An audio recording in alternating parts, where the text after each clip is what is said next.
ልትቆርብ እየሄድክ ነው ቢል ሰይጣን አዎ አይባልም።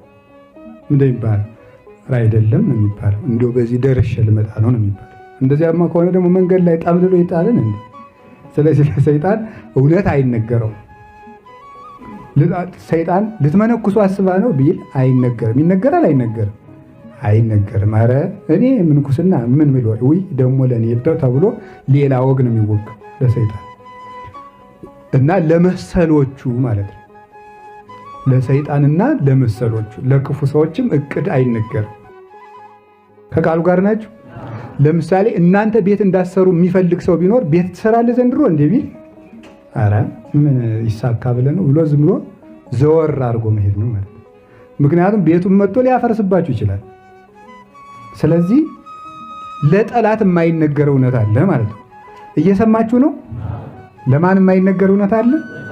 ለጠላት የማይነገር እውነት አለ። ጊዜ አለው።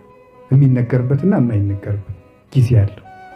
ስለዚህ ለሰይጣን እውነት አይነገርም።